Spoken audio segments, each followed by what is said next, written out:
Occult Confessions is brought to you commercial-free through the generous support of our patrons. Visit occult-confessions.com and click on Donate to help keep the history of the occult on the digital airwaves. You're listening to our Sex and Spirituality series, which will contain references to various aspects of human sexuality and may not be suitable for all listeners. On July the 25th, 1755, Giacomo Casanova, arguably the most famous libertine in Western history, was arrested for possession of illicit literature. Among the books authorities confiscated from his house were the Key of Solomon, the Zohar, and the devil-conjuring Picatrix. Casanova, a prodigious gambler, had gotten himself into debt. To pay off those debts, he'd sold his lover's diamonds. His lover was a nun at an island convent whose identity Casanova took with him to the grave. He called this nun by the initials MM in his 3,600-page memoir that he was unable to complete before his death in 1798. In addition to selling MM's jewels, Casanova also became involved in underground markets, trading, at least in part, in banned books like those the state inquisitor had caught him with in Venice.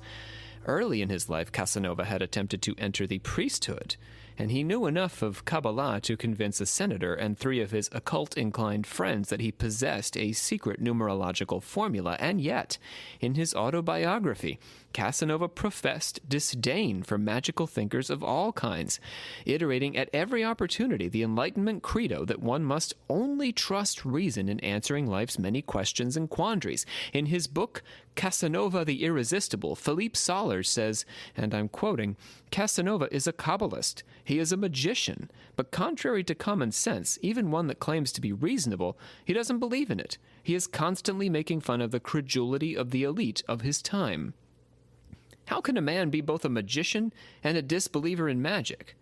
Today, we elicit the occult confession of a man who contracted more venereal diseases than I have letters after my name, the profoundly unencumbered Giacomo Casanova. And who better to discuss this libertine than the literals? Yes, that's right. Not one, but 2 literals gathered again. Olivia, I know you've been missing her, friends, out there in the podcastosphere.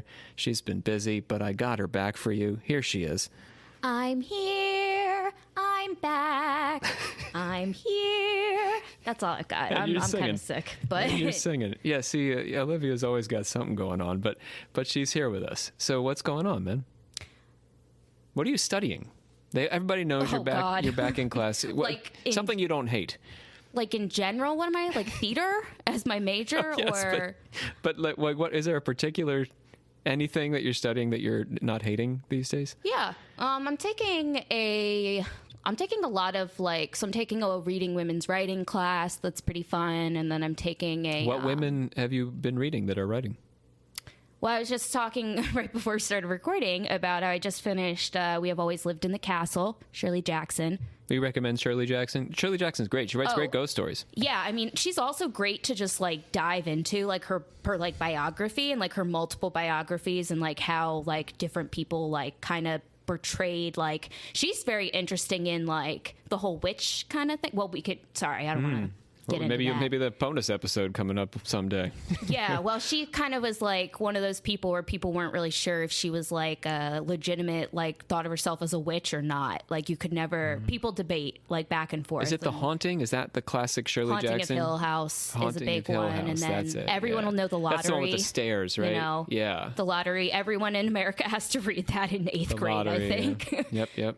But yeah, and I'm also taking a really cool Black women history, in the United States class. Cool. So that's pretty cool. Nice. It's been fun.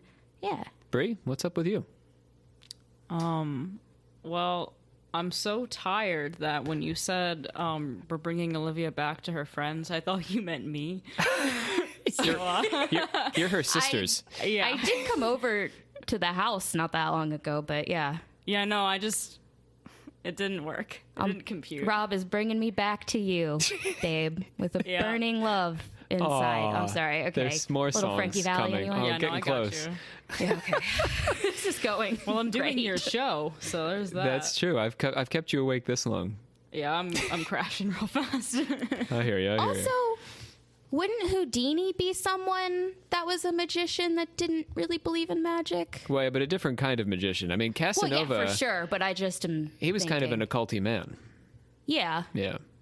We'll get into it. But yes, that's a good example. But Houdini, he wanted to believe, but he couldn't believe. True, yeah. Casanova, I think, his approach to belief, we'll explore it. All right, here, shall we? Yes. First time live for you guys, right? In a while. I feel like I haven't done this in a hot second, too. It's going to feel good. I promise you. When I did it with James a couple weeks ago, it felt good. Ooh, got you ready? tingly a little bit? Yeah, I'm excited. Okay, good. We, the members of the secret order of alchemical actors, do solemnly commit ourselves to a full and honest telling of the history of the occult as far as we know it. Come on, that felt good, Still didn't there. it? That was Still really, there. I think that was Still ready to come out. Yeah. Everyone's getting tired of us celebrating how much fun this is. Riley did it last week, and it just like really? riding a Is bike. that Yeah. Like riding a bike. Okay. Plugs and patrons. Olivia? Plug. All right, here's the deal. We got some new patrons. Echo W, Cameron H, Darren W, TC, and a pledge bump from Yuki. All right. Woo. Thanks, you guys. Thanks, guys. We've been doing the reviews during the plugs, a new thing so that we can get more people to do reviews of us. Freddy88 feeding us 5 stars on Podchaser, and Leek Toys, or Lecky Toys, Norwegian listener. It's like if a giggling Roman Mars is lecturing on the occult and mythical to his inquisitive but millennial witch students.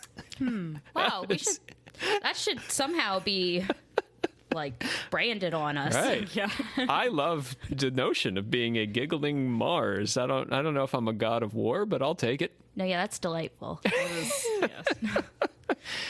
Cool. All right. Well, thanks for that, Norway.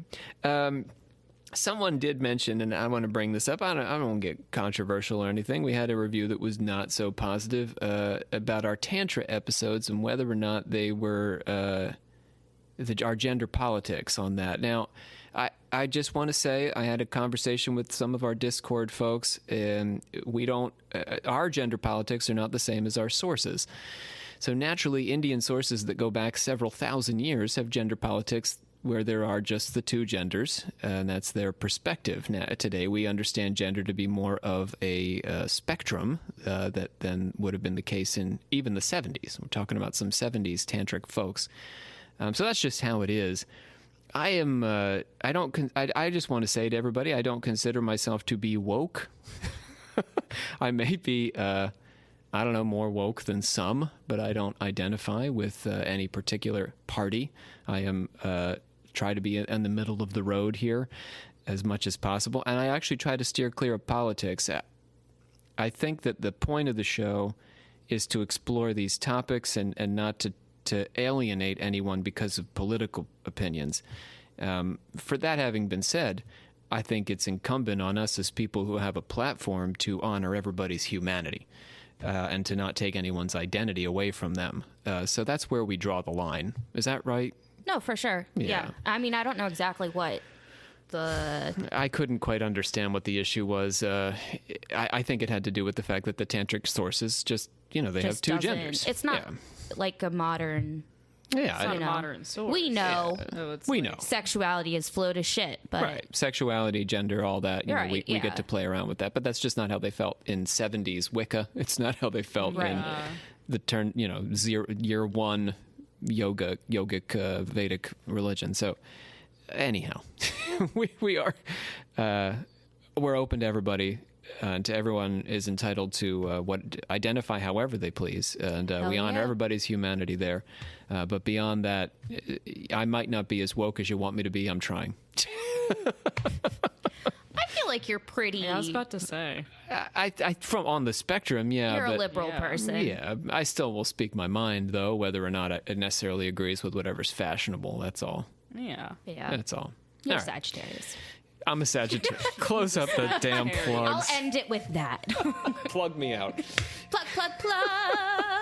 Let's get back to Casanova. Now, come on, you guys, you got to be a little teased on Casanova here. Right? Come on. No, I definitely Crazy stuff. would like to understand, why people say, because I only understand it as like a like as a phrase, like an expression, like, oh, that sexy guy's man. a Same for Casanova. me. A sex and man. it's always a gendered, like, it's never like, you never hear a girl, Could like be a in a woman is a Casanova. Casanova or Yeah. anything. It's always a male, so. A male who has many partners Right. is a Casanova. That's what I always Well, understood. that's it pretty as. good. That's Oh, authentic okay. to well, the I want man. to know why that is. And Okay. we're going to find Yeah, I out, need to I guess. know the We have to behind wait for the sex because we're going to start in jail because he just got thrown in prison. Remember Oh, in no the sex intro? and, well, Well, Nope. we're not gonna go not there. for him? Not for him. Right. Got it. The same day as his arrest, Casanova was thrown into a cell in the Piombi, or the Leads, a notorious prison beneath the Doges or Ducal Palace in Venice, directly under the palace's lead roof. So that's why they called it the Leads.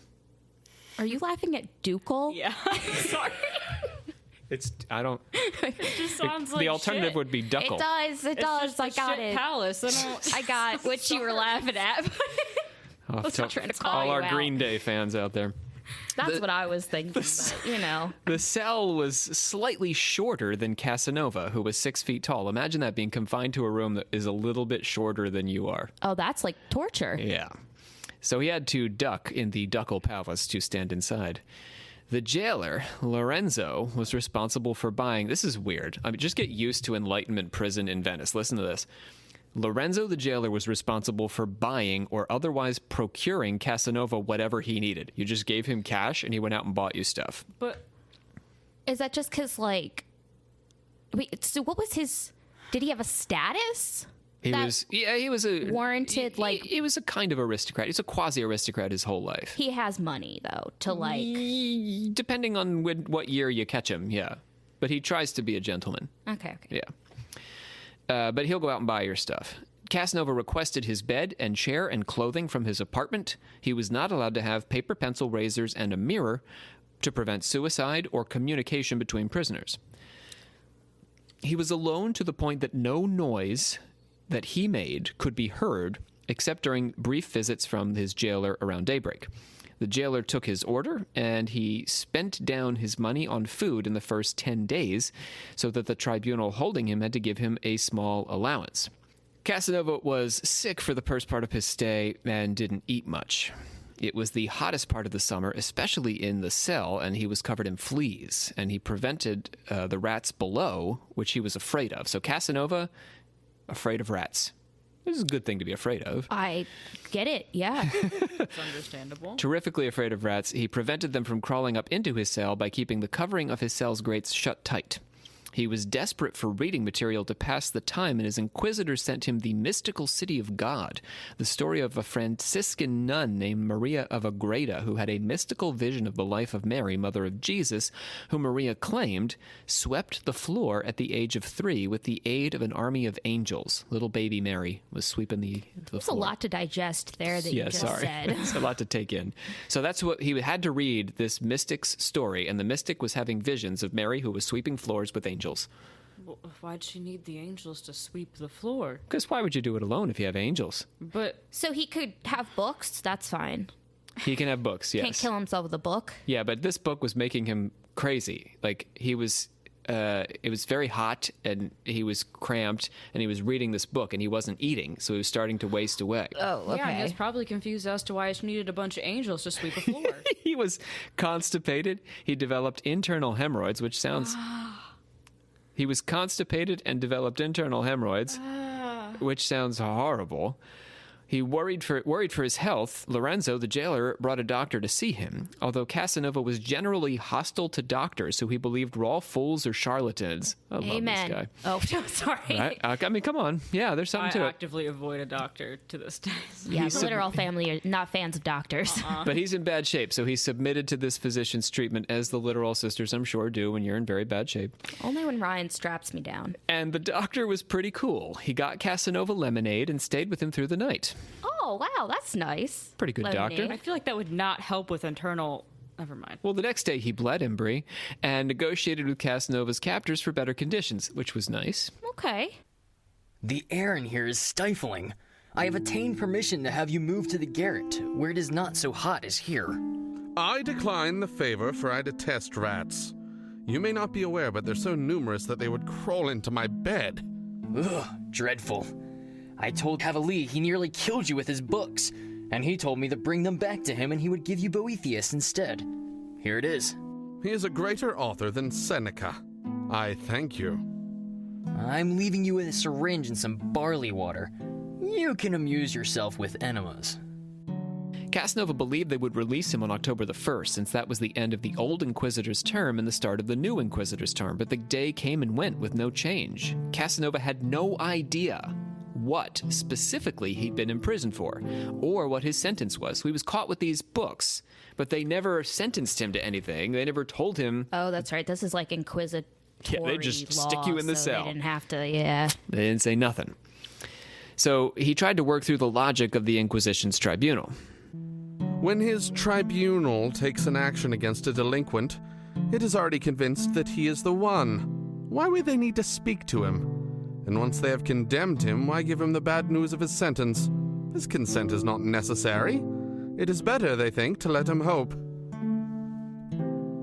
After October came and went, Casanova realized that he had no sense of the length of his sentence. This is when his imprisonment became unbearable and his libertine sensibility overcame him. Casanova had to escape no matter what it took. His first attempt to escape was digging through the floor of his cell with a sharpened door spike. What is a door spike? Like what holds a Yeah. door open? Yeah, part of the door. Oh. And that was thwarted when the jailer Lorenzo moved him to another cell. He was given a cellmate, Soradaci, who spied for the tribunal and betrayed his trust, giving them some of Casanova's letters. Damn, that sucks. He has such a great name. Soradaci?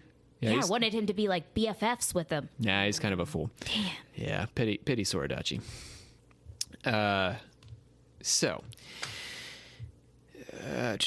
Casanova prayed to the Blessed Virgin to curse Soradaci, and Soradaci began to suffer from stomach pains and ulcers on his stomach until Casanova forgave him, and he felt better.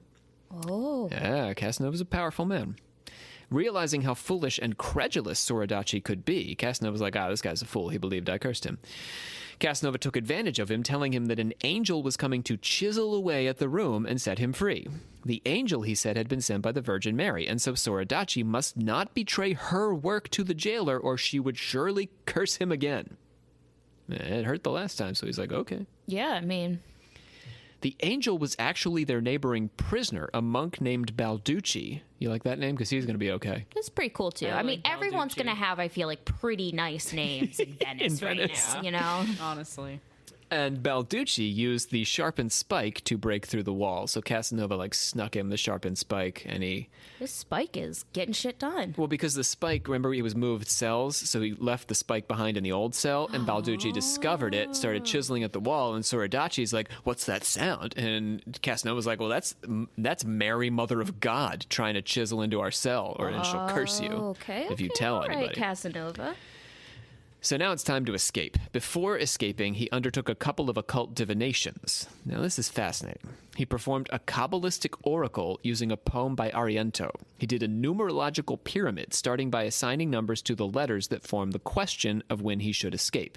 So when should I escape? He assigned numbers to the letters. Oh, he kind of did like chaos magic, sort of. I mean, chaos magic is drawing on numerology if it does these sorts of things. Yeah. Yeah. The pyramid structure worked the numbers down to a single digit, 9. He repeated the exercise to get the number 7 and 1, learning that he should read the first line of the 7th stanza of the 9th canto of Ariento's poem. Remarkably, the line actually referred to a specific time between October and November. You're going to love this date. The only time this could refer to, reason Casanova, was midnight on October 31st. Knew you were gonna say that, That's but pretty metal. I like that is like, if I see that, I'm like, okay, 100% committed to what's going on. So, but the poem, that's what it said. Between October and November, it could only be one time. Midnight, October 31st is the only time between the 2 months. So, at midnight, the monk Balducci bridged the wall, and Casanova pried the lead roof tile off the leads up just enough to allow them to sneak through and escape onto the roof. Soradaci was too cowardly to come along and stayed behind with a 70-year-old count who gave Casanova 2 sequins, which is currency. Oh, okay. Daring a deadly fall to their death from the roof, the monk and Casanova crawled their way with a makeshift rope to a window that Casanova broke open, and they ended up inside the chancellery. After carving a hole in the wooden door, they confronted a great iron door that they couldn't breach.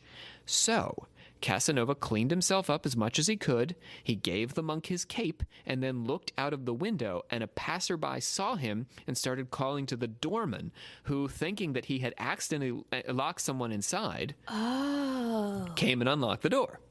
Casanova and Balducci just ran past him, didn't even say anything, I love it. just sprinted past him and ran out into the street. So now people are starting to get alarmed, but they got into a gondola, which is handy in Venice, Oh my gosh. and boated away. Wow. Gone. That's Peace. fantastic. So, like, how long they did this in, like, very quickly? Like, because it sounds like they went through a lot of, like, Reading doors it took a couple hours, I think, for them to get. and no one to the gondola. Well, I guess this is like at a weird time at night, so no one's like.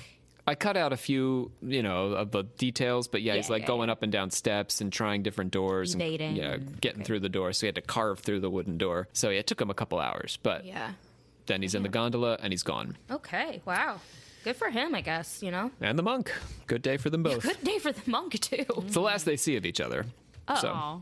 Well, that's sad. they don't go on to do like buddy comedies together or anything. Oh, disappointed. I thought they were going to be good cop, bad cop. Yeah. So, beyond his catalog of sexual exploits, the escape from the leads is Casanova's most famous feat, and it serves as a kind of metaphor for his life. He was a quintessentially Enlightenment man. He refused to accept any system that he couldn't himself rationalize, and this gave Casanova his reputation as one of the century's most famous libertines. When I call Casanova a libertine with the root word liberty, I mean that he did not deprive himself of any pleasure he felt able to access within the bounds of his own good sense and morality, and that he acted according to his own will without regard for dogmas or ideologies. This, to me, makes him sound like an existentialist. You guys may think of a certain... I was thinking it sounds like what's the political thing where your hands off? libertarianisms? Libertarian, isn't that? Yeah. Them Okay. libertarians. I was thinking you might think of Crowley That's or what I was thinking. Oh, I Yeah. went But I a didn't say political anything. way. I guess. Satanism, maybe. Oh, okay. I mean, was thinking. Basic existentialism, though. It's that, you have a moral compass, essentially, but that beyond your determined morality, you don't turn to anybody else for the rules. Sure. I guess in a way, Satanism and libertarianism have like not a lot in common, but Well, we could call up our friends over at the Satanism podcast, Black Mass Appeal, and you can talk to them about that connection. yeah. Please let me know. There might be a logic to it. I don't know. They tend to identify as being lefty, but Yeah, I guess because religious liberty and all tends to be identified more with the left. right. Anyhow. Well then, I was thinking too about like the Satanic Temple, and then they go a whole nother. I mean, if we want to get into it, Way. I'm saying religious liberty is identified with the left, but frequently the right is now using, in the United States anyway, religious liberty to justify things like, not providing birth control, and if you work for a Catholic school, like they're leaning on religious liberty for that. But it used to be the left who would be like, that's why the Navajo should be able to use whatever they want in their ceremonies and that kind of stuff. Anyway, interesting question. Not to derail everything. We'll go there for a second. Casanova was not bound by family, career, religious dogma, or law. But that didn't mean to say that he was an anarchist or a nihilist. Casanova, like many other 19th century men and women, believed in the absolute power of reason as the arbiter of good and bad, right and wrong. In matters of religion, everything that couldn't be rationalized was superstition. A law similarly had to have its justification. In medicine, the doctor had to defend his treatments with evidence. This is how Casanova freed himself from the various prejudices of his age, at least in his own estimation. This is how he liked to think of himself. In the note he left for the inquisitors in his jail cell, yes, he wrote a little note before he left. Oh, God. That's so cute. Before he climbed out on the roof, he wrote about the cowardly spy who had been his cellmate. If I have the good fortune to escape, I make a present of everything I have left to Francisco Soredacci, who remains prisoner because he fears the dangers to which I will expose myself and does not love, as I do, his freedom more than his life. He threw that man I mean, that's honestly some petty shit that I admire. I'm not gonna lie. He might have been a Scorpio, because that's like straight up. He gave him all his stuff, though. That was nice. No, but that's I know. that's some passive bullshit. aggressive petty bullshit. Yeah. But I'm there for it. Even in the relatively libertine atmosphere of Enlightenment continental Europe, Casanova pushed the boundaries. At the end of his life, his editors considered his memoir to be too scandalous to be printed as it was. His Histoire de ma vie was written in Dux or Dukov in Bohemia. Dukov. Wait, is that Dukov. a place? Is that what you're It saying? is. Oh, yeah. okay. I That's was a place. like, is that a... Okay. Histoire de ma vie, French. Then Bohemian, I guess, is Dukov. Anyway. Okay. Dukov, Ducal, it's a Dookie Day. He wrote in French, but the book was first published in German and then translated from the German back into the French. In the process, the original was forgotten until Casanova's original manuscript was rediscovered in the 1960s. Wait, why was it... You said the original was written in French? Written in French, but before it could Why? be... German? It Why was wasn't published it in German and then translated back into French. Because when it was translated into German, they did a lot of editing. So it was the German wasn't version. it- Oh, that Wasn't he was able to be Italian? Published. No? Yeah. Is he Italian, man? Was he speaking? We'll get to his origins in a second. But he's speaking French.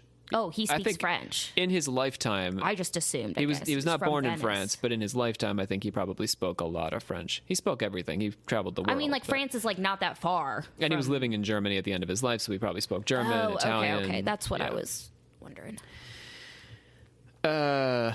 Casanova started writing in 1789 and worked on it until his death in 1798. Pretty much like French Revolution years. Oh, yeah. Yeah. The story was too incredible to be kept from the public, but his editors felt it was also too scandalous to be published as it was. Bodily details of smells, the luxury of his table, political opinions, and the true nature of his sexual exploits were excised by his translator, Professor Laforgue. Yeah. That's kind of interesting because normally, like, once people die, like I was just I had to just learn about like Kate Chopin or however you say her name, and like how like a lot of her stuff like wasn't published until after she was dead because it was so scandalous. But then once she was dead, they were like, all right, we'll publish this shit. Her reputation can't be ruined. But I think it's kinda- Casanova, it was a matter of like he had a kind of celebrity or I don't know. I mean, but really what we're talking about, like smells and foods and stuff, is like the sensual details. There was almost a worry that you would get too aroused reading Casanova. I guess this is like not even close to like the romantic period yet even. So it's like the language probably wouldn't, do you Yeah. know what I mean? Like Yeah. if it was like in more of like a Victorian era not that they would have said anything scandalous, but they have like a different, And I think if he's a great sensory. hero of like rationalism and liberty, it's weird that he's like, he has these like sumptuous tables full of food that he's like, you know, consuming with these women, like 100 oysters, and then he like screws her on the oyster bed, and you know what people I mean? pay good money for that kind of content now. Sounds so unpleasant, though. Put that on OnlyFans. Yeah, the shells. Woo! Yeah, the shells. He did eat a lot of oysters. Okay, so Oh, that's an Aphrodisiac? aphrodisiac. There- I can't say it. Aphrodisiac. let's count down to the Aphrodisiac. literal sisters doing the man's horoscope. Casanova was born on Easter Sunday, the 2nd of April, 1725. I don't even know what that is. I do not What's do this. April? All right. April? April? No, I know what April is. No, I the was month after questioning March? your April. I wasn't saying that April was in fact March, April. late March is like Aries still, right? So, So I guess early April. oh, if he is an Aries, that could explain some yeah, but shit what would too, later April be? What is? Well, this is the 2nd. Oh, it is an Aries. Aries. That explains. Yikes. Yeah, that explains, some explains. things about this man. His mother, Zanetta, was an actress, as was his father. Also explains some things about him, That does it not? also does. Speaking as theater people all, we can say that says a lot about you. Gaetano Casanova was oh my his God, dad. Their names. I know that was Gaetano. kind of like, ooh. Zanetta and Gaetano. Little pep in my step with that one. Gaetano made his children swear never to pursue a life in the theater. It was a profession that was looked down on. Don't be like me, children. Yeah. Said, "Don't be like your mother." Giacomo mostly kept that promise, but he also spent a lot of his time around doctors, dancers, and singers. Being a child of 2 actors, Casanova was by no means a member of the nobility. His father died when Casanova was still young, and although his mother was fairly successful as an actress, the boy relied on the patronage of family friends, like, for example, the erotic poet Giorgio Buffo. Thought you were gonna plug our Patreon. Like, for example, I really did.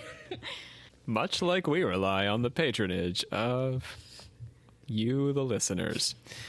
The erotic poet. If any of our patrons are erotic poets, please send us a verse. Reach out. Actually, I know a couple of our people that would probably constitute under that Nice. category. Got some erotic poets out there. This one's for you guys. Also, on the subject of names, do you know what Giacomo Casanova works out to in English if we translate it? No. Jake Newhouse. No. Yep. No. Yep. That's such a douchey name for Jake some Newhouse. reason. Yep. Not douchey. I'm sorry. If your name is Jake Newhouse, I want to formally Newhouse. apologize. Do not cancel me. He was on the Sound like an Patreon. asshole, though, if that is your name. That Jake just Newhouse had pulled up our Patreon. He was about to donate, and he just deleted. That or he sounds he like an followed artist. me personally and he's now sadly unfollowed. That or he sounds like he does like open mic poetry in a coffee shop. And That's now, the type of ladies and douche gentlemen, he sounds like. Jake He definitely Newhouse. sounds like he might be a business major. That's all I'm saying. I got a different vibe from that. But it is Giacomo Casanova, so That's a lot more like, yeah, sexier. yeah. His earliest memory is of a bloody nose he had at the age of 8 that was so horrible his grandmother Marzia decided to take him in a gondola to a witch living in Murano. The Okay, witch. that's called trauma. that yeah. was not what I was gonna say. It's going to get more traumatizing. Okay. What were you going to say? It just sounds kind of delightful to me. Oh, Bree's Yeah. ready for this ride. It's a gondola ride to a witch. Come on. Bloody Would you nose. have liked if your first memory on this earth Was a bloody ride to a gondola witch? was your Gondola nose ride to a witch? gushing as mom threw you in a gondola and took you to the local witch and But wait, on wait, the wait, Eastern wait. Shore? I'll tell you As what's an gonna happen. adult, I would say yes. That would be delightful. As an 8-year-old. And I then might be Bree, a different person. I'll tell you what happens to you. Okay. The witch locked him in a trunk, and then he went into a kind of fit. Oh, the witch went into a kind of fit. She was laughing. She was Oh my crying. god! I like She was a beating trunk on the trunk? Yeah, I like thought a I'm like a traveling car trunk. at first. I'm sorry. No, there's I'm no sorry. cars. No gondola Not trunks. that bad. Kind of drunk. Then the witch took him out of the trunk, undressed him, wrapped the child in a sheet that she had infused with smoke from burning medicine. She gave him pills and rubbed an unguent on the nape of his neck, dressed him again, and told him never to speak of her treatment or he would bleed out and die. Okay, as a child, I would not like that, but as an adult, if somebody did that to me now, I would be pleased. It's good Halloween entertainment right there.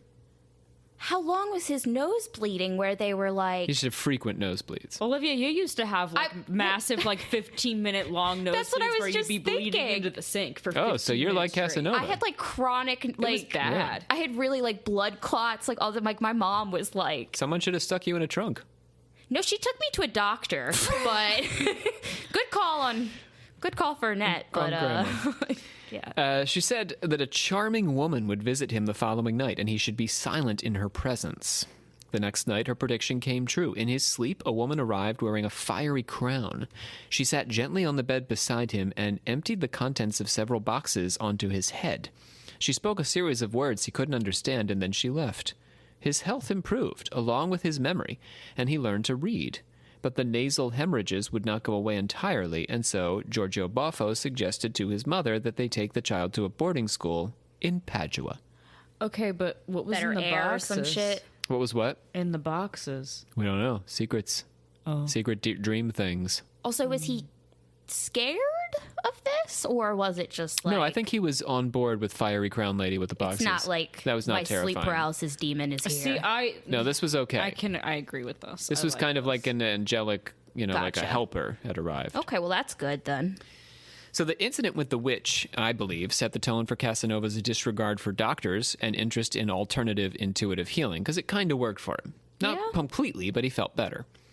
Looking back, he acknowledged that while some of what the witch accomplished may have been faked, the change in his condition was real, although not complete. And the witch taught him the power of occultism to impress and influence those willing to believe. So there was also a lesson there in if you get people to believe in what you're doing, whether it's real or fake, it has a real impact on people's health or life. It's like our throwback to the Mind body. curses. Yeah. The remedies for the worst illnesses are not always found in the pharmacy. and every day a phenomenon shows us our ignorance. There were never sorcerers in the world, but their power has always existed, with respect to those whom they had the talent to make believe in them. He started his career in Padua at a Slavonic woman's boarding house. Wait, where is Pat? Is this still Italy? Where is this? Venice. Oh. Yeah, he's outside this of is Venice literally now. still in He Venice. went from Gotcha. Venice to Padua. For boys, where he slept on dirty sheets in the attic and lived on bad soup, dried fish, and a drink called graspia, which Paduans made by boiling grape stems in water. And then back to the So like the wine leftovers, the stem. Just right? the Like they stem. were like, I've never the even grapes licked a are grape for stem. wine. Yeah, you boil that and you drink it. Stems are you for you boys. Yeah, you boys get the stem juice. Take me back to the witch. Like, I don't know how. Casanova called graspia foul. Yeah. Yeah, I could imagine. I was. He attended a nearby school where his teacher, the priest and Dr. Gozzi, favored him and had him write to his mother and grandmother requesting payment of 2 sequins a month to move the boy to his house. Oh, I don't like that. His beloved grandmother Marcia arrived and was appalled by conditions in the Slavonic woman's house and agreed to relocate the boy. The move to Dr. Gozzi's, it'd be just like, if I was like, oh, Bree, you're having a bad time. You can have my spare bedroom. That sounds so much nicer than this, though. Oh, okay. It does. It does sound less. It's much nicer sounding than This would be scenario. more like if my mom's old pastor was like, Let me take one of You your wanna kids move off in? your hands. Yeah, but you're not living near. You're away from home. That's not the issue, Rob. The issue is not away from home. All right, let me tell you what happened my at Dr. issue is Gozzi's. the two people involved would be Yes. awkward. in my The opinion. teacher and the student? Like Yes, it just awkward seems. is the issue. Yeah, but he's going to try to bang the guy's sister. The move to Dr. Gozzi's introduced Casanova to his first romantic interest, Dr. Gozzi's sister Bettina, who was about 3 years older than Casanova. Oh shit. He was 12, and Bettina my. was about 14. Okay. Girls mature faster. Casanova's mother sent the girls. That means nothing. Casanova's mother. He says to two girls who have Sorry. gone through puberty. just wanted to throw that in there. It makes no, Thank in you. this case, we're going the wrong direction, so it should be anyway. Casanova's mother sent the girls some fabric and several pairs of gloves to thank Bettina for dressing Giacomo's hair. As a result, Bettina took more interest in young Casanova because she could get some stuff in the mail. Yeah, she's getting gloves. She moved from washing his hair to washing his chest, Oh, God. and then his thighs, and then, Casanova says, the sweet pleasure her curiosity caused in me did not cease until it could increase no more. So gross. I just can't. I can't think about him being like 12. That's my.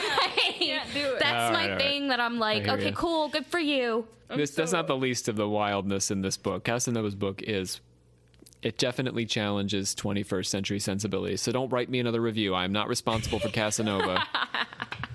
I'm just telling you what he said. But the Edenic bliss of Casanova and Bettina was short-lived, as a snake was soon to arrive. Gozzi decided that might be me. Gozzi decided to board 3 more boys, and Bettina started a fling with a 15-year-old named Candiani.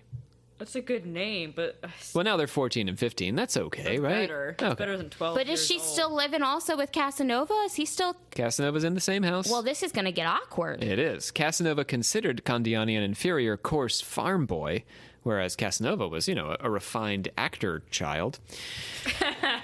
Okay, I don't know. All right, it's fine. But he recognized that he had the advantage because he had gotten all the way through puberty. So Candiani is older and has finished puberty, and Casanova's like, if I could just go through puberty, she'd like me better, but I'm 12. That's I'm kind of watching Malcolm funny. in the Middle right now, and that's a common You're theme. watching Malcolm in the Middle right now? Throwback. Yeah, it's anyway. All right. In a strange twist, Bettina suddenly became very ill, thrashing and spiking a fever. Her grandmother believed she'd gotten cursed by a sorceress masquerading as a housemaid, and they called for the most famous exorcist in Padua, Fra Prospero de Bovalenta. That's a good name. I would trust him. Oh, you shouldn't. Casanova described Bovalenta as ugly but vain of his beard, combing it 10 times a day. He's one of those. One of those vain beard men. Yeah, we have a lot of those now, don't we? We got a lot of them. Wow, he's back. His thing is back. Ugly beard men. Bettina told him if he wanted to cast out her demon, Bovalenta that is, he must cut half of his beard off. She's pretty funny, Bettina. Rather than trim his facial hair, Bovalenta left, and Bettina threw a glass of black liquor at his head as he was walking out the door. Yeah, get that ugly beard man out. Casanova came to discover that these fits started when Candiani spied Bettina pleasuring Casanova through the floorboards and threatened to tell her brother if she didn't give over Casanova to him. Rather than submit to Candiani's blackmail, Bettina decided instead to pretend she was possessed. Their relationship... I wish I had thought about that tactic when I was younger. Get caught in a lie. And didn't want to be involved with, like, certain boys or something. And be like, oh, I'm possessed, sorry. Got a demon in me. She got the pox eventually, Bettina. That's how that story ended with her. She survived, I think, but the pox would mutilate you. Smallpox. Oh, my God. Literally, I'm so dumb. I'm so sorry. Chicken? Yes. Horrible. Olivia. I'm so sorry, guys. Yes, the great plague of A scarring case of chickenpox. chickenpox. Yeah, I think you probably could get scarred with chickenpox, but you have to work at it. You gotta really let that You go. definitely... Oh, no, that's shingles that you get, like, If you scars didn't from, right? have chickenpox, I think. No, shingles is just... Yeah, if you had them, you get the shingles. I don't remember the... We're not giving medical advice. Don't listen to anything we're saying about these subjects. Bettina by that I mean pox, not Bettina. We know about her. Bettina, with her fake possession, laid the groundwork for Casanova's natural skepticism of all things supernatural. In telling the story of Bettina, he said he always doubted the sincerity of her fits, suspecting a far more natural cause than demons or devils. And in her confession, he was proved right. From the witch that cured him, he learned the power of magic, and from Bettina how supernaturalism can be faked for personal gain. By 1745, he was back in the city of Venice working as a violinist at the San Samuel Theater. Oh, my God. Who knew he could play violin this whole time? Not Right? me. Nope. Well, his parents were actors, so I'm sure he's just like doing that on the side. Okay, good for him.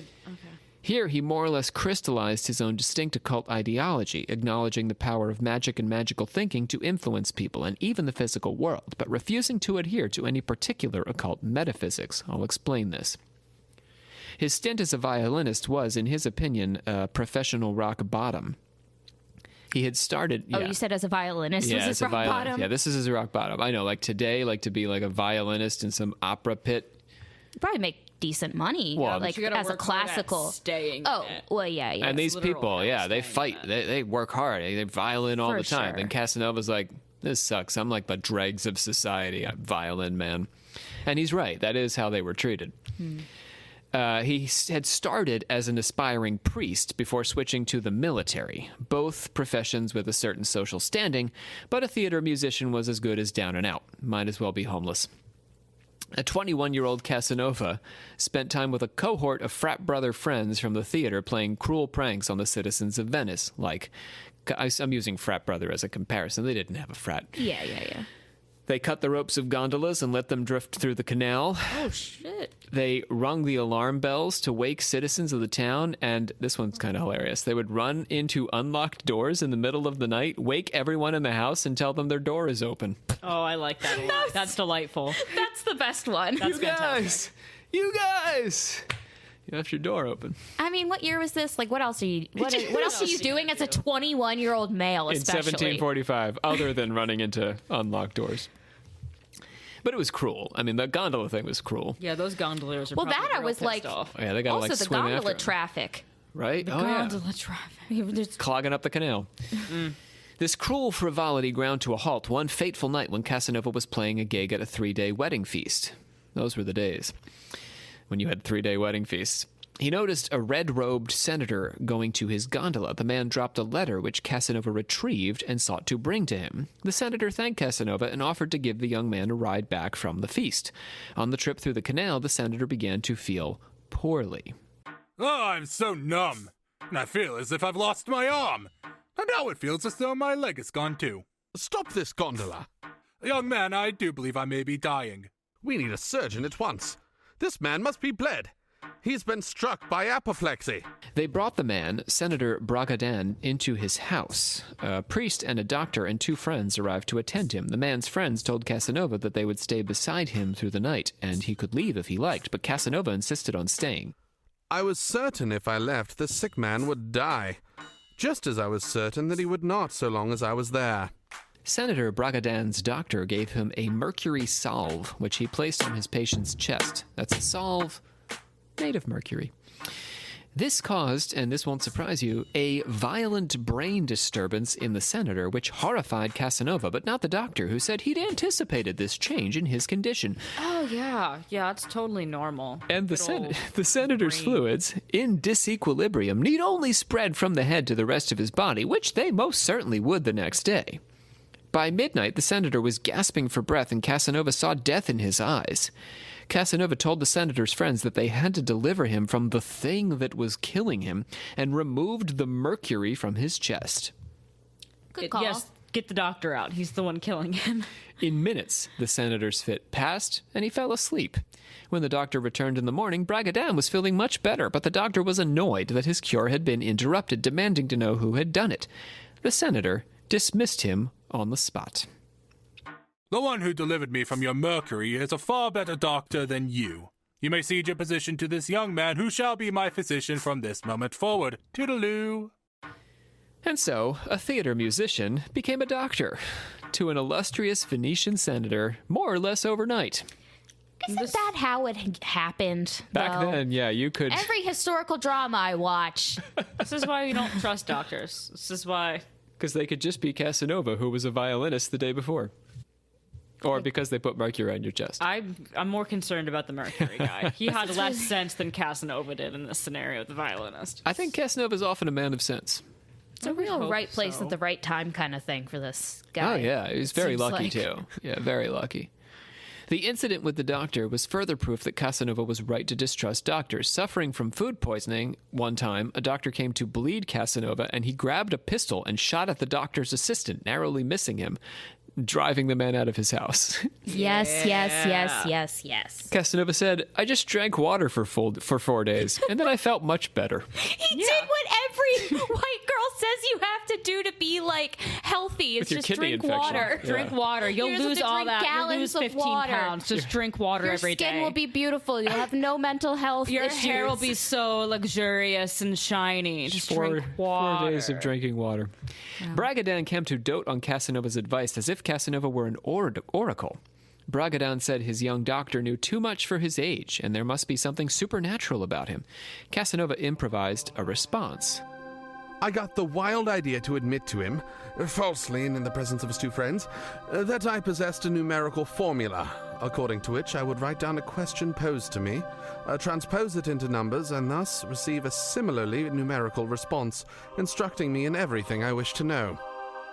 So you're saying that they're like, oh man, this man knew that mercury is bad. You just gotta drink some water to get that food poisoning out. He's too smart for this world. Right, that's exactly right. Okay, just clearing that. And also that, Water? yeah, mercury's bad for you. Yeah, those I things. think so. So this numerological formula, said Senator Bragadan, is the key of Solomon and the Kabbalah. So Bragadan's like, I know what you're talking about. It's these things. Casanova said he'd learned it from a hermit on Monte Carpegna while under arrest by the Spanish army. Bragadan and his friend, Signor Dandolo, and also his friend Signor Barbaro, were very impressed with Casanova's whole numerology story. They'd given Casanova a question, and he'd responded to it with a series of numbers, which the Kabbalistically inclined trio would interpret themselves and always find to be accurate. So in other words, they'd be like, so should we, run for, senator next month? And Casanova would be like 8, 15, 7, 109.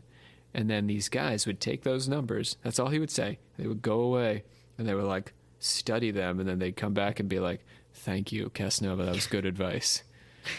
108, you say? It is very much like the Greek oracle. Yeah, oh yeah. Yeah. So, in this way, Casanova was either acting through unintentional synchronicity or as a kind of random number generator producing Rorschach ink blots in numerical form that his patrons interpreted according to their own predispositions at the moment, Olivia's Greek oracle. They wanted to know Casanova's secret formula. He said he'd be happy to oblige, but the Spanish hermit told him that he died 3 days after sharing the formula if he did so before the age of 50. So they were like, can you share your formula with us? He was like, yeah. But FYI, I'm going to die 3 days after I share it with you. And they were like, no, Casanova. Well, just wait till you're 50. Yeah. Because everyone lives that long. And these Which guys are in at their the 70s time, or though, something. like, he might not live till 50, Right. so he might never have He to shit did, it out. but yeah, Oh, you nice. never know. Good for him. Casanova told his new friends he didn't believe this, though. Oh, I don't believe the hermit, he said. I'm going to just tell you the formula. And they were like, no, Casanova. Oh, that's kind of funny. Because he knew they would Well, believe it's the smart, story. yeah. And they refused to let him share it. Bragadin adopted Casanova as his own, and Casanova had no compunction about his charade, since he said if he ever revealed the truth, he'd risk Signor Bragadin dying. Because he believed in everything Casanova said, right? And that's how he right. saved his life. So Dude is pretty smart. to challenge that would bring the whole house of cards down, and the senator would die. The story perfectly captures Casanova's half-belief in the occult. He doesn't believe in his own Kabbalistic formula, but he does believe in his intuitive cure. And he knows that the senator's belief in his Kabbalah is essential to the senator's well-being. This is a constant in Casanova's life. Themes of forbidden books, Kabbalistic schemes, they repeat again and again. He joins the Freemasons. He explores Rosicrucianism. In prison, he mocks his cellmates for believing in curses and false angelic visitors. But the curses do change the man's health, and Casanova selects his day and time of departure, remember, with an oracle. We might say that he engages with occultism on his own terms, unwilling to believe anything on faith, but capable of recognizing its power when he sees it. He's also an opportunist, willing to use occultism as he's able to, and unafraid to manipulate it according to his needs. There's a core to his magical belief, namely the power of belief to influence people, both physically and mentally, but there's a lot of room for him to pivot. This kind of opportunistic and flexible attitude is a hallmark of Casanova's way of living, and we've done the occultism, we've done occult Casanova. I could get out of Dodge here, but as a special trait, since this is the Sex and Spirituality series, let's talk about some of Casanova's more famous sexual exploits, shall we? Please. Yeah, this is what I guess was waiting for. Yeah, honestly. To be So it's really not part of the occultism. Like, it's barely mixed right. in there. That is our podcast. But I'm very is interested in. Yeah. occultism. But we're going to do the sex. You ready? You're interested in what, Brie? In the sex. What do you want Well, to hear? no, like, just because based on having only really, like, known, like, the phrasing and, like, being, like, the whole referencing to Casanova and stuff. What makes him Casanova? Yeah. I'm going to call him hypersexual. I don't know if this is a term. I didn't look it up, but I'm going to call him hypersexual, and I'm going to make this point to you. Beginning with his homoeroticism. He was always at the sort of like edge of sex. He was always pushing it to its natural limits. He was not bisexual because the concept didn't really exist. And he wasn't actually having sex with men and women. He was only having sex with women. But he was, as I said, flexible and willing to pivot. That's why I'm using the word hypersexual to describe him. I've put here, he wouldn't let a cock get in the way of the pursuit of pleasure. Okay, I respect that. Yeah. And if listeners out there, you don't like cock as our operative phallic word, Casanova in his memoir gives us many alternatives. For example, thunder, steed, principal agent of humanity. Oh my, That hits hard. And this is a good one. I like this one. He also calls his penis the Word with a capital All W. right. The Word. It's like that Grease song. What is Stop. Oh, yeah. no. How about his words for sperm? You want some of those? Yes, please. Yes. Liquor, nectar, and humid radical. I think liquor is my least favorite one for some reason. You like humid radical? I need to like think about that one for a I second. like that more and, than like liquor. I don't know. break that down in my head to make it make sense. All right, let's do some sex stories. When he was 19, this is one of his more famous adventures. When he was 19, he met 17-year-old Bellino. Bellino was a castrato traveling with his mother and two sisters. Bellino, I know what that is. his mother and two sisters, was a castrato. It's the opera.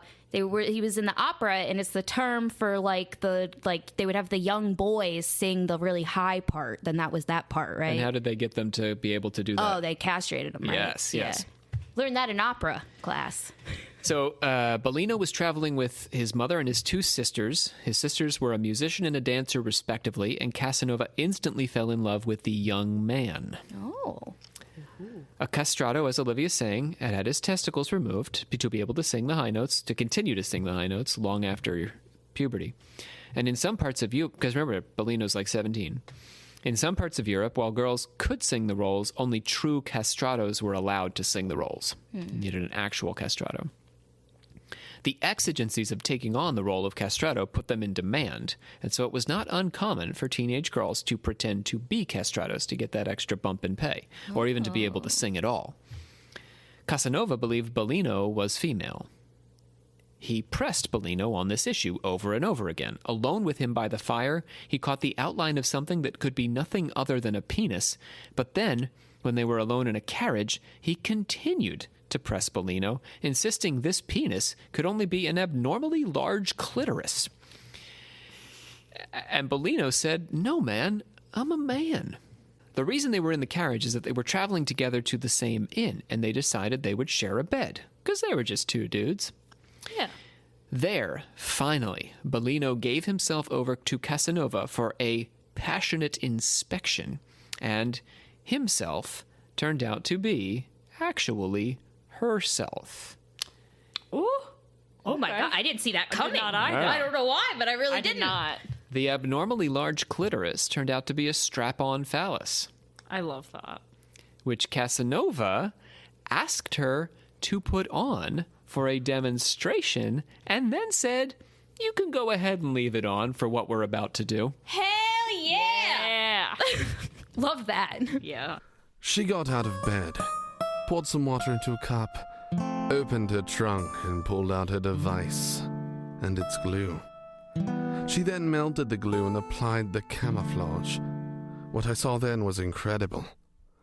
A girl whose charm was visible in all her person, but who, with that white appendage, looked even more appealing to me, for it posed no obstacle to the reservoir of her sex. Wow. I have so many, like... I just want to know what everything looked like so bad. Like how, like what did like a, like what would did it have the looked like back phallus- then? What did the like a dildo fake- look like? Yeah, in Yeah, 17 like- something. That's so What crazy. is Because I know they had like the wooden, like that was a thing from my feminism class, Yeah. but I don't know. It's probably polished pretty well, so it wouldn't. But that hurt. was like medieval, so I don't know. I don't know. Yeah, it might And that still was like be a wood. no situation. Like you never have a dildo. Well, no, it was just like, this was, what I'm talking about is a case of like, it was like two women, but you can't say lesbians because Oh, yeah. They you can't didn't use the exist as a term because they didn't category, yeah. exist, but yeah. All right, I'm going to It's tell like a you. history thing. We'll switch to. Oh, go ahead. Oh, I didn't have anything to say. She was just looking at me was weird, like why I confused, said yeah. lesbians didn't exist. I'm going to do. Well, I mean, there were people who had homosexual But the- feelings, the but terminology When we talk about it Yeah, in we didn't have history, a you're not identity allowed concept. to. Yeah. Okay, so now we're going to tell you another homoerotic story. I love this one. In the Turkish city of Corfu, he was propositioned by a man named Effendi Ismail. Casanova laughed at him and said he was no enthusiast for that sort of thing, meaning sex with a man. When Ismail pressed him, Casanova decided to leave. But then, late one night, he returned when Ismail offered to show him something he wouldn't want to miss. He's like, "I'm going to show you something cool, man. You're going to want to come with me." Yeah. Is it? Well, you'll find out. Okay. From a pavilion behind a cover of trees, they watched as three beautiful naked girls bathed in a pool. And then Ismail reached over to pleasure Casanova, and Casanova reciprocated. Because that's only fair. I kind of love this. Yeah. I don't know. I mean, not the creeping on I girls don't know. part. Yeah, like maybe no. we don't do But that, we don't but like like that. you know, you didn't have porn, so I guess just think get that, it. the Casanova, this great ladies' man, he's got some definite homoeroticism going on in his life story. Yeah. I mean, I guess it's. Well, I mean, I don't know. We want to get into this, but then I guess you could argue that there's the whole thing of guys like doing that nowadays, but they wouldn't say that. But they're gay. I mean that I think Do you it's know just what I further mean? demonstration of the sexuality spectrum, right? Sure, they're not gay, but I mean, what I would say about exactly. Casanova is, fine, he's not gay, but he's also not turned off by a penis.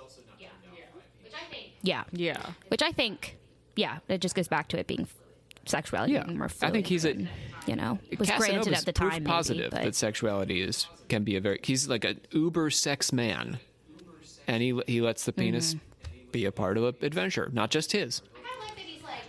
I kind of like that he's like not always like, I don't know about this, but in the end he's like, why not? Now, you guys have been very polite about this. You didn't bug me about it at the beginning, but I bet you would like to know a little bit more about his affair with a bride of Christ.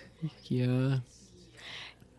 Yeah. The nun M. Oh, the nun? Yeah. Right, I forgot about the nun. Some people think that she was Marina Morosini, which matters not to many people unless you're a Marina Morosini scholar. Fan? A man who loves Maria Morosini. But that's probably who the nun was, MM, in Venice. So let's get into this story. So this will be the story we end with, FYI, for folks who just wish this would go on forever. This is it. This is a great story, too. In Venice. Okay, but it starts weird. Sorry. Casanova had sex with a lot of just post-pubescent people. We have to bear in mind, in the 18th century, post-pubescent people were sexually, they were considered to be. Oh, yeah. There wasn't statutory rape. Well, there wasn't the concept of a minor. Saying? Yeah. Right, that's what I'm saying. Oh, so if you were I'm just physically developed saying. enough to have sex, then it was what it was. Yeah. I mean, people are getting married and so having his babies latest at, love 12. interest was the 14-year-old CC, who he didn't name either, but was likely Caterina Capretta, who was shut up in a convent to prevent Casanova from eloping with her. So he's... Oh, they were supposed to get married eventually? He was in love with her, and the family was like, well, no, you're like a big old man whore, so we're going to lock her in a convent away from you, Casanova, because we don't want her to marry. You're also the son of actors and stuff. We don't... They don't want them to even... Yeah, they don't want her with Casanova, so they lock her in a convent. Right. So Casanova goes to the convent, and while he's there, he's like, whoa, who's that chick? It's Maria Morosini, MM. Meets a different nun, yeah. So Casanova goes to break his lady out of a convent, and while he's there, he gets turned on by a nun. Oh, wow. Yes. Oh, wow. Yeah. Okay. He can pick women up anywhere. Right. Now I'm here. So, got it. So this is an island convent. It's a convent located on an island. What? It's like a prison. Got it. And MM regularly escaped from her island convent to have liaisons with the French ambassador. So MM, Our Lady here, she was already stepping out on Jesus. Yeah. She's not like this innocent, what the Casanova comes and corrupts. Part of her appeal to him is that she's living a free lifestyle, despite being in a convent. Okay, got it. She was a beautiful blonde nun. But she was not in love with her ambassador, and she sent a love note to Casanova when she saw him sneaking around the convent, which sparked their torrid affair. We have to keep in mind that women entered convents for a variety of reasons at this time period, often enough having at least as much to do with financial constraints as religious commitments. MM, like Casanova, did not follow Catholic dogma, but rather defined her own spirituality. The greatest pleasure is to live and die peacefully, which we cannot hope to do if we believe what the priests tell us. I can say that I did not begin to love God until I disabused myself of the idea religion had given me of him. Yeah, I'm down with that. Yeah. Smart lady. Yeah, that was a nice quote. Wow. She's a perfect partner for Casanova, a nun who does not take her religion too seriously. She is passionately individualistic while occupying a profoundly prescriptive role. While her ambassador is away, MM leaves the convent by gondola. Casanova rents a casino where the pair enjoy a sumptuous feast and eat oysters out of each other's mouths. And then, sorry, I was kidding. Sorry. I know. Oysters are not the kind of, sorry. Don't do that with That's not the kind of food that I would want to slurp out of someone's throat. No. But wait, there's more. They have sex for 7 hours. Yeah. No. Until Casanova makes himself bleed from too much ejaculation.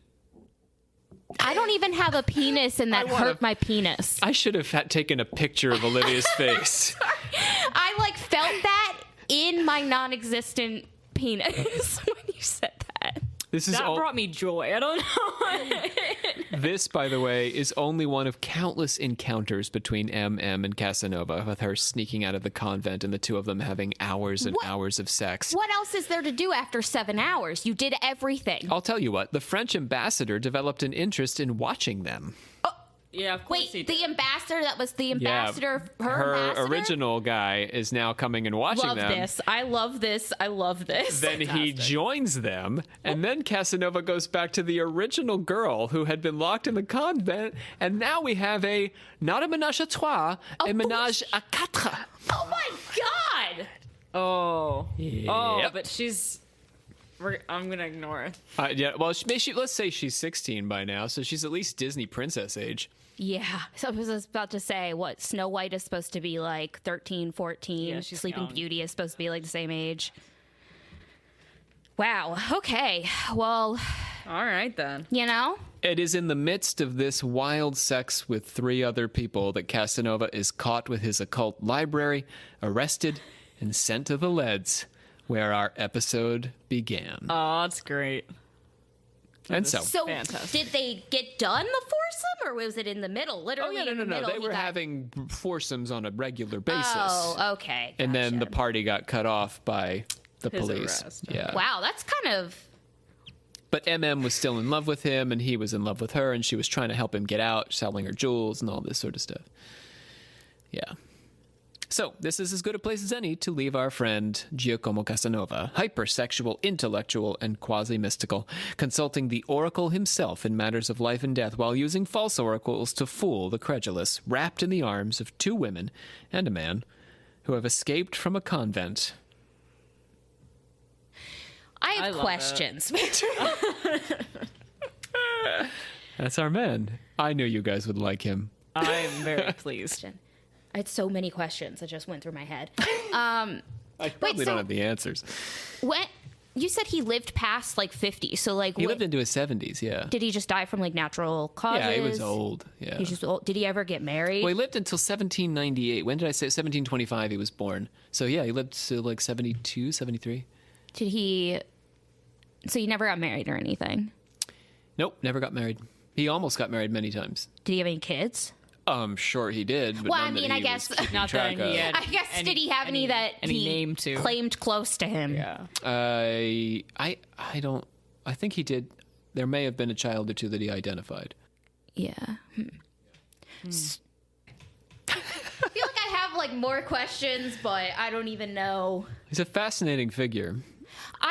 I guess I'm very interested in how, like, I can see clearly how, like, the parallels of how that got taken, and then how he would even be, like, the idea of a Casanova would become, like, super, like, sexually immoral and, like, therefore, like, religiously immoral in a way. And, like, I could see how that even stems from that and stuff. But, like, I guess it's still interesting to me that, like, because now that you tell me all that, like, I get the connection, but it still seems so far removed from the phrase. I think it's a distortion to call a fuckboy a Casanova. Yeah, like, that's kind of what I'm yes. saying. Like, I think when you're saying a Casanova, like, you're not like regarding them as a smart person necessarily. Like, you're not saying they're clever in how they're like. Or even Casanova, it was like sex was everywhere for him. Like, it's not just he's screwing a bunch of girls. And it's not even like I think the connotation of Casanova is like that the girls are pissed about it. Like, Yes. the girl, there's like They're often not. right, and it seems like these women were all fucking They're all down, for which it. Yeah. is very liberating. But like, He was existing at a time period where this was happening, where we had these sorts of men and women wandering around in certain circles. He was in this sort of like sex party club, and he was the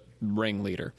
that's why it's so interesting that it's such a gendered. Like, I get why it's such a gendered, like, male centric, like, I would say even an insult. Like, I wouldn't say it's like a compliment to call someone a Casanova. Not at this point, no. No, I think maybe like, because like I think like even when you like people would bring up like Fabio like as like that's a Casanova, right? Like that's what people think of like as like the traditional, like that's what mom would say, like if she like, because I only know that phrase from like older people. I don't know that phrase from people my age necessarily. So not to tangent, but I just think it's really interesting how gendered it is, even though like through the story you find out like, well, it's all these women were down. It's, if anything, And it's not even like Particularly he was, MM.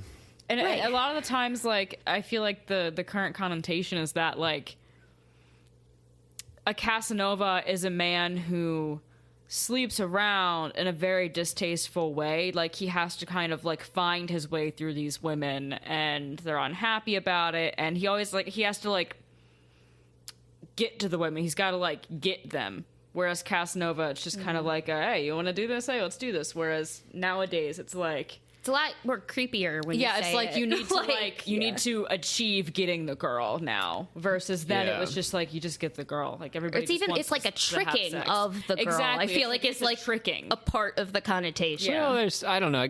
He's just, I mean, with Bellino, he's just so insistent all the time. Like, he's not really tricking her. He's just constantly Right. pressing her, and she never leaves. Like, she's always just hanging out with him. She never's like, get away from me. Yeah. Even though Well, he's it's constantly evident saying, that are you a these- girl? Are you a girl? Are you a girl? Like multiple of the women involved, they kept doing it. They hung around him. It wasn't like a around. threatening thing in that scenario. Whereas nowadays it's like a scorecard type deal. He's not a scorecard guy because Yeah. he enjoys the crap out of these women. He loves spending time with them. I mean, he was even in a foursome with two women who, in theory, should not have liked each other. And a man who joined who should not have liked him. crazy stuff. Which is very interesting. Yeah. But I don't. So yeah, I feel like we almost need to completely change the connotation Well, yeah, like you of just the said, word. it's like he enjoyed the time with the women. And he wasn't just there to come and go. Like, It he was wasn't there to a spend time with 7 them. hours, one night man. stand Yeah. necessarily. Even No, and it wasn't like all right, never see you again. It was like oh,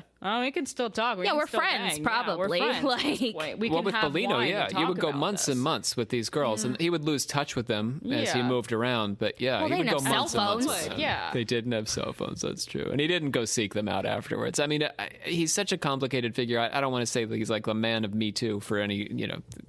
You're going to read things that disturb you. These girls are young. He's often right. young. There's obviously things that within context, like Standards of the modern time context period, are- Yeah, are very definitely. different. So don't write us reviews about we're like Casanova's the hero of our times, but No, we're not. Yeah. he is different. I think you're absolutely right to point out that he's misunderstood, that his sexuality is misunderstood and far more complex than we give him credit for. Yeah. My sources today included The Story of My Life by Giacomo Casanova and Casanova the Irresistible by Philippe Sollers, translated by Armand Cotten Mortimer. All right, well, we don't have nothing to do in the order of confessors anymore these days because I've been doing everything in the plugs. So we're just going to get on out of here. What? Bye. Oh, you want me to say the thing at the end? Yeah, I gotta say that first. Yeah. Bye. See you. Goodbye. I hereby adjourn and declare close this meeting of the Secret Order of Alchemical Actors till such time as we get together and do it again. Our voice boys were hanging in for us again this day. Lucy Bond doing the voice of MM. And we've got Andrew Mims and Brandon Walls and Sean Priest. Luke is getting married. Any day now. So he's not going to do a voice for this episode. My name is Rob C. Thompson, joined by the literal sisters Olivia, our Grandmaster, It's great to be back. I love you all. and Bree, our metallurgic prophet. Bye, guys.